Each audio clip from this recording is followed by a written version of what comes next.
Hello old-timers and newcomers, I am Cole Scratches, and thank you for your patience with me, as I have a lot to say.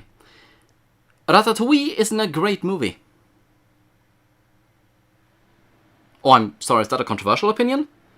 Well, it still isn't. But I specifically want to talk about how wrong Anton Ego is. The work of a critic is not easy. Anyone who believes that has never had to give an honest, fair, accurate and passionate criticism in their lives. What is your opinion? Why do you hold that opinion? What is the basis of you holding that opinion? What makes you think you are in any way qualified to judge another person's art, their self-expression, the mirror of their very being? Those are just some of the things that a critic needs to have answers to. And even then, that usually doesn't help. People will still tell you to go eat a rat. Ironically, much like the artists they criticize, the lifeblood of a critic is the audience they have. The only time that a critic doesn't risk something is when no one is freaking listening to them. And honestly, at that early stage, can you even call yourself a critic? The point is, aside from having some idea of what I'm talking about, the only thing that I need to concern myself is what I'm reviewing. Found footage. The hot dog of aspiring film directors. And yet I haven't actually reviewed any true amateur projects. The closest would be Rorschach, but that is just because it has no studio connection as far as I'm aware. C.A. Smith is a professional film director, so I haven't actually reviewed any true grassroots projects. Why not? I mean, it'd certainly be more interesting than anything you can buy on DVD and Blu-ray, anything that you have already heard of. Not to mention, with no studio connection, it's not very easy to throw copyright strikes my way. So why don't I do that? I mean, there is a lot of potential in true grassroots projects. I mean, there is an abundance of amateur found footage films on YouTube for me to take a look at. And I mean, even the Blair Witch Project started out as a student film. The thing is,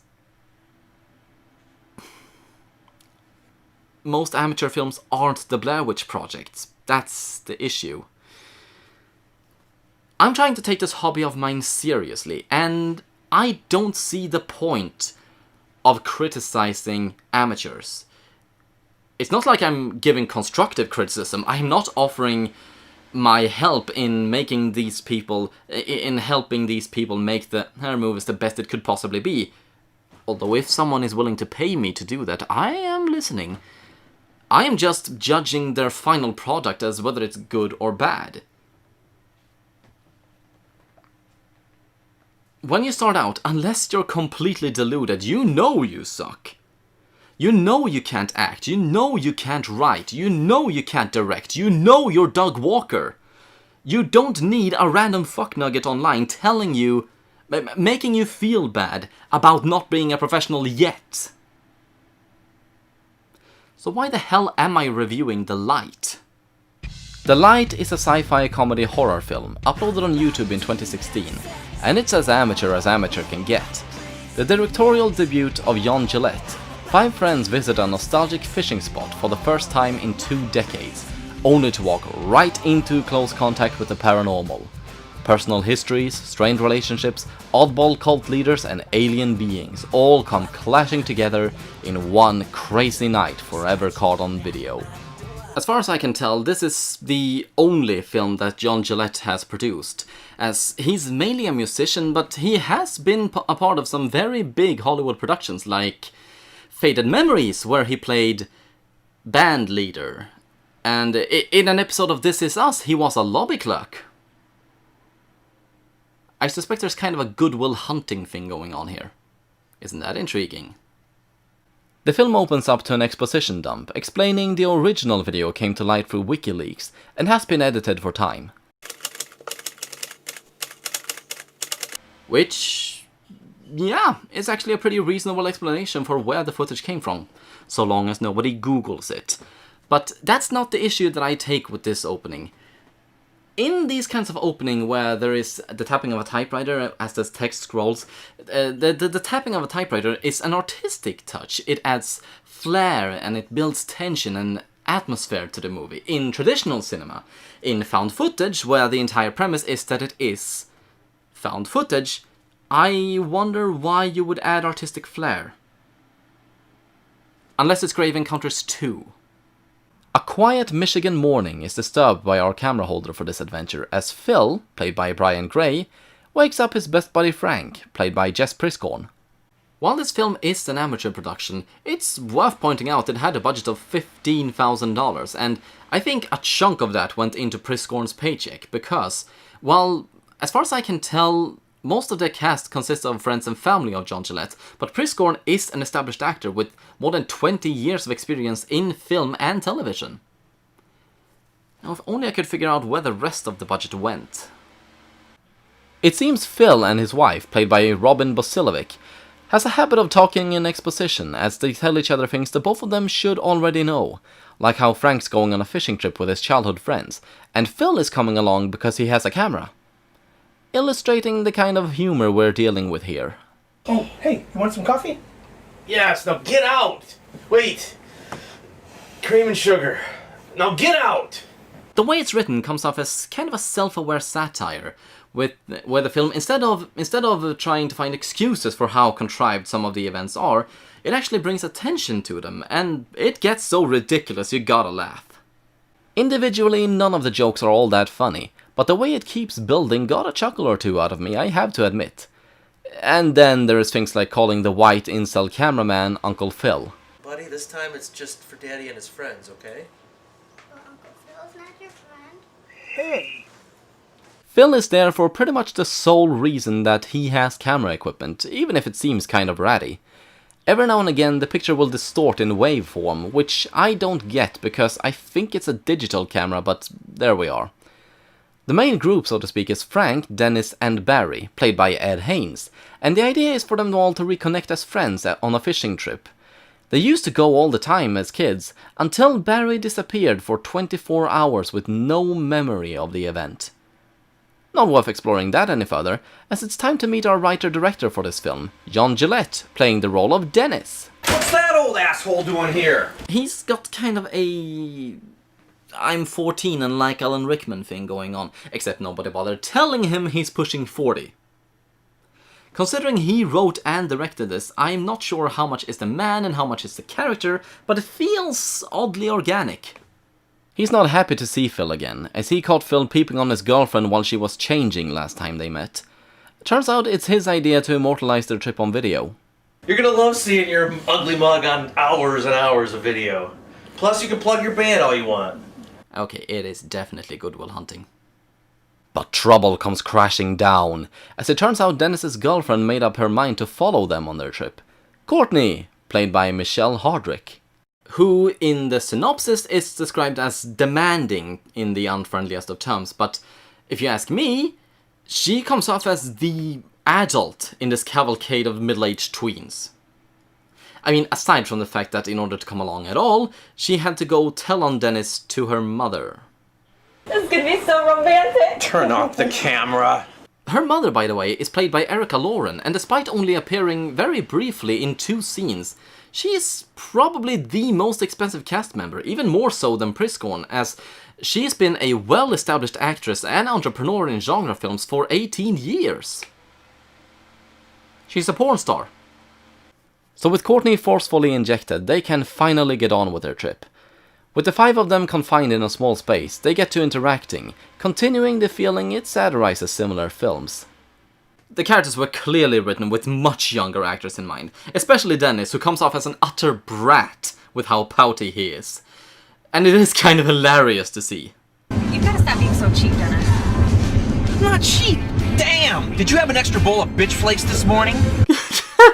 Just take a moment and frame how out of place Dennis looks in this picture. I mean, here's this 35, 40-year-old man who dresses like Snape on laundry day, trying to look and sound like he's still 19, going off on a fishing trip with his friends. I mean, I like fishing, but I just feel like this guy, he should be locking himself in his room in his mother's house, whinging about how nobody understands him, while trying desperately to hold on to what little artistic integrity he still has. Oh my god, I just glimpsed my future.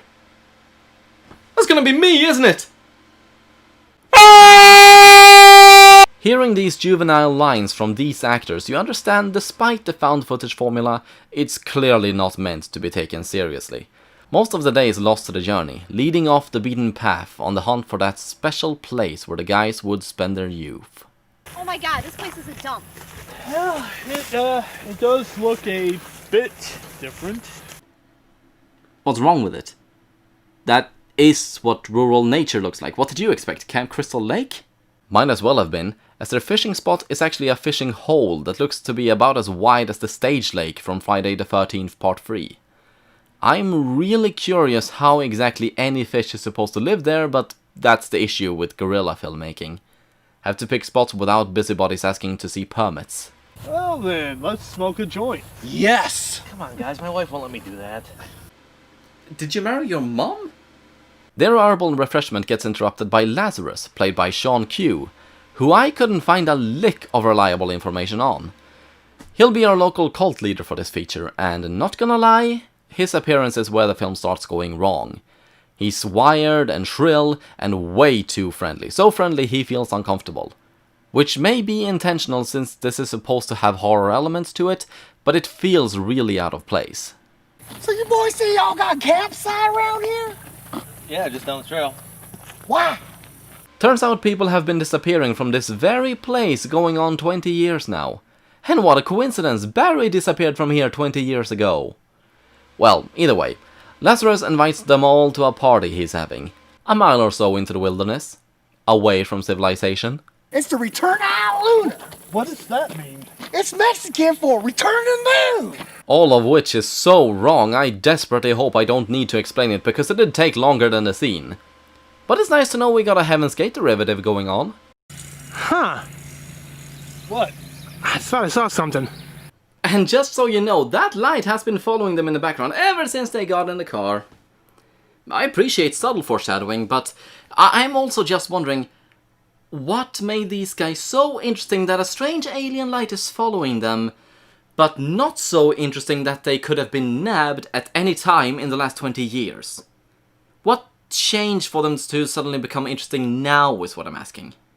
Unsurprisingly, they all have very little luck catching any fish.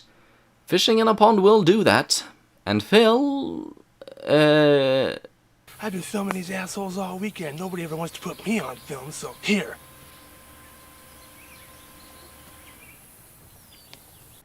Phil, what are you even trying to achieve here?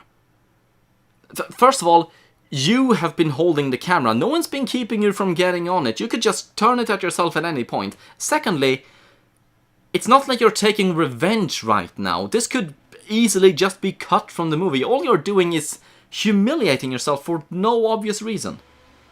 Oh, and in case you thought I was unfair to call Phil an incel... Fuck you, Dennis. I was jacking it to your girlfriend.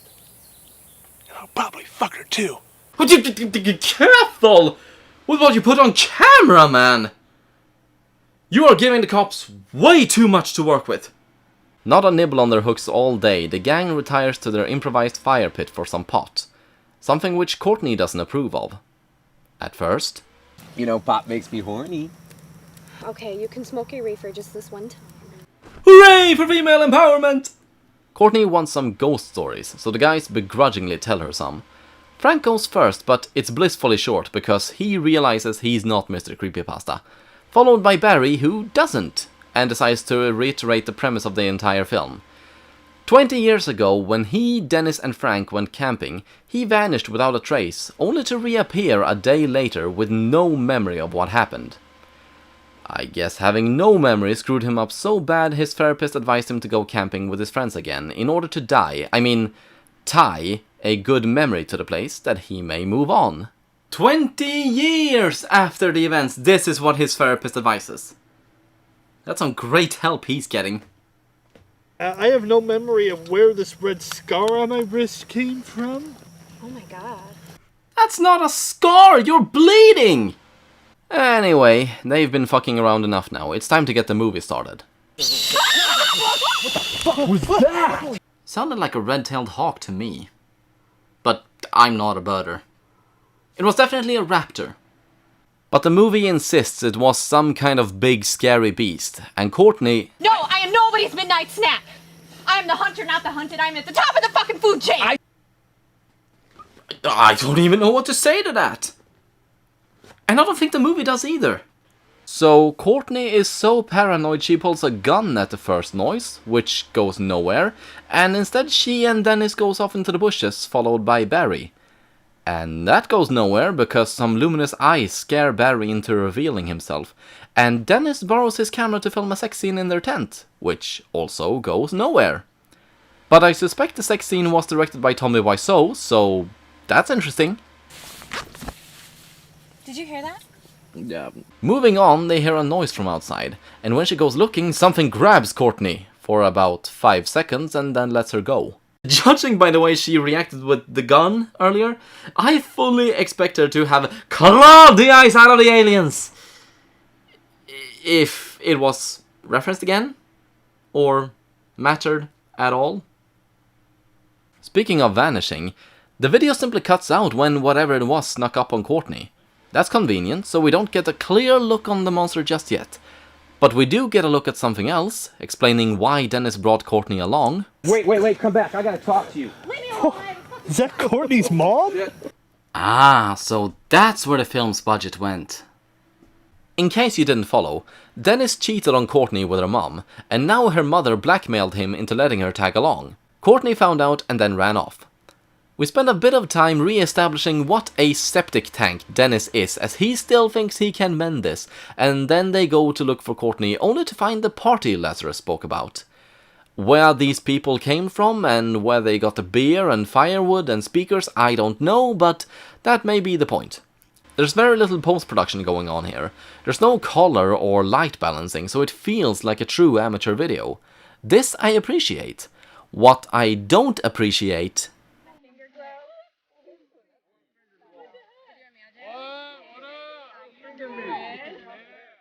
They didn't add in music. And me, having honed my talents as an editor making music videos...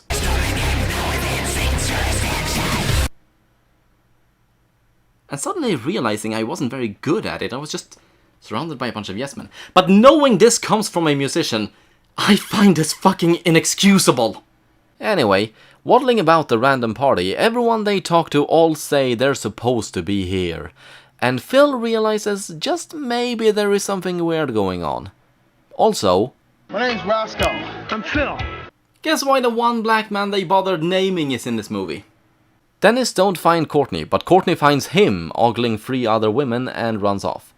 Frank and Barry both follow, but Barry stays long enough to witness Lazarus get up on a mound of dirt to speak, and some freaky shit starts happening to the partygoers. Alright, we probably should go. Come on, Barry. How Frank realized what kind of movie he's in, I don't know, but his instincts prove correct, as the whole party up and vanished when they weren't looking. They may be somewhere around the mysterious light shining from inside the forest, so of course they should go in any other direction but that one. This is incredible. I'm gonna be famous. You're getting it all on film? Hell yeah, looks great. A long time ago I thought about applying to a visual effects school where I would learn how to do things like sync CGI with recorded video. Ultimately I didn't because I thought it was too much of a gamble. And I think whoever edited this had the same idea. From the bushes walks a man cosplaying as a wraith from Stargate Atlantis, and mesmerized, Barry decides to walk out from their hiding spot. It's okay. I'm supposed to be here. God, what's it doing to him? No, Barry! Rick and Morty called, they want their fetish back. Oh, please. Stop! You son of a bitch! Courtney ineffectually fires at the cosplayer, before the light goes out and glowing purple eyes emerge from the darkness. Running away, Phil lags behind, which goes nowhere as they're all together again in a jump cut. They got Barry! Look out!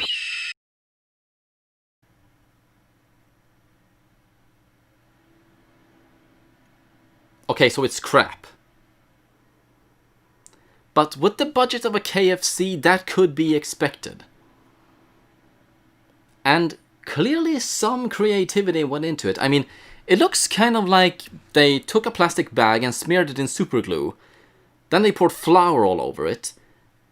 They digitally reddened the eyes, they removed the nose, and they gave the actor some horror dentures. But clearly some effort went into this. But it's still crap. Out of nowhere, the aliens pulled some blasters that knocked the pigeons out, and they returned to consciousness 24 hours later. Sans one Barry. And any memory of the previous night. Don't panic, alright? I'm sure that there's a logical explanation for this. You don't remember, but trust me, logic has long since left the premises.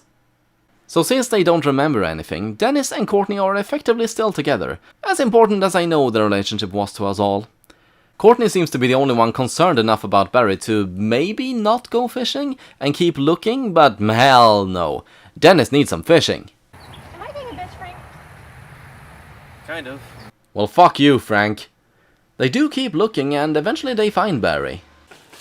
You think you're all safe? And Barry has become possessed. Sure. It takes so long for him to snap out of it, afternoon turns to night in a jump cut, and Phil's camera memory starts running low. Why the announcement appears in the video, I don't know, but I do know the only way to have it float around like that is deliberately, so that's a thing. Looking over the recording catches them all up on the events thus far, making the memory loss completely pointless. But they have other stuff to worry about. All of a sudden it becomes a zombie movie, as all the partygoers come shambling out of the forest, and again the red-tailed hawks are shrieking.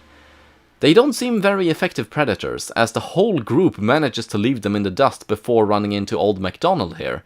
An accurate and fair portrayal of the average American outbacker. Man, get that camera off me, you'll steal my soul. He vanishes in a jump cut.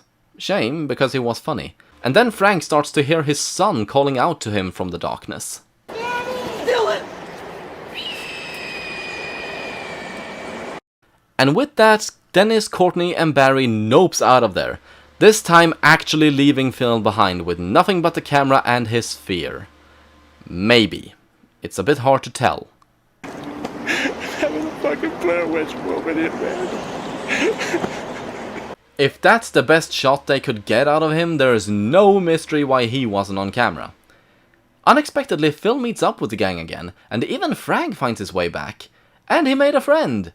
For about 30 seconds. There's no such thing as aliens. With their whole troop united, the alien overlord makes an ultimatum. Hand over Barry or die. They choose death and find their way back to the car, but even with crappy special effects, a car is no match for alien tech. Barry chooses to sacrifice himself, and still the group runs after him, only to be ambushed again by the Wraith cosplayer. Help me! Fuck that! I'm out of here! It's played for humor, but that was probably the most intelligent decision made in this entire movie. Not that it helps, as Phil is also abducted with terrible green screen effects, leaving behind only the camera. Well, the camera and Frank, who was mysteriously left alone.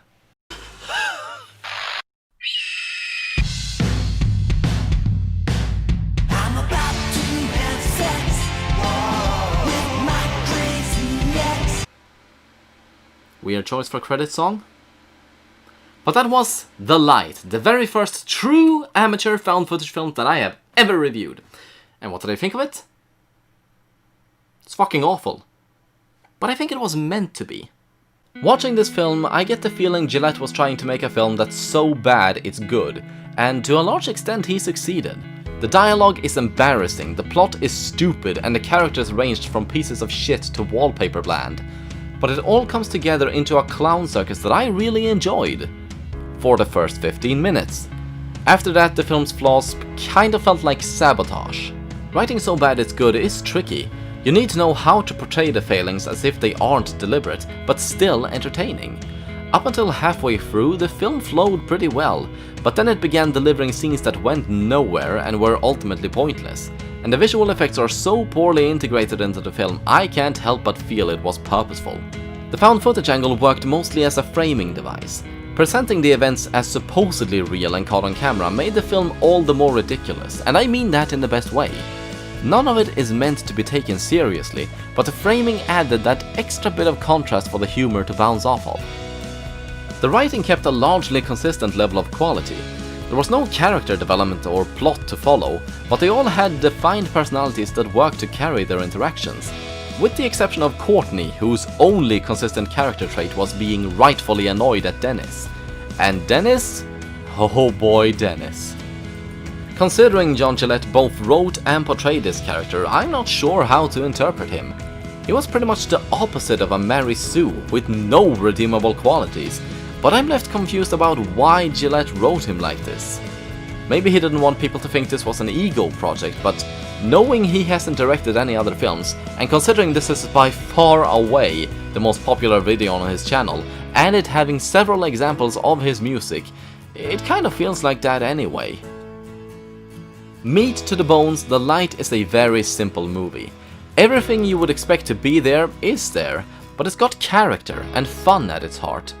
The big issue for me is how it came across as deliberately awful the closer to the end it got, which sapped the enjoyment out of it for me. I sentenced The Light to 4 on a scale of 11. And I really need to start picking better movies. This is like the third one in a row that's been a 4 out of 11. So why did I decide to review it? It's a little known passion project from a struggling artist, and it doesn't need a big bully pointing and laughing at it. Nobody learned anything by watching me, nobody gained anything, so why? Because I thought it was unique enough to bother. And what I mean by that? For another video. Thank you all for watching. I have been Cool Scratches. Make sure to follow me on Twitter, DeviantArt, and YouTube of course. Subscribe, like, comment, tell a friend. And I hope you will see me again for another look at what I found.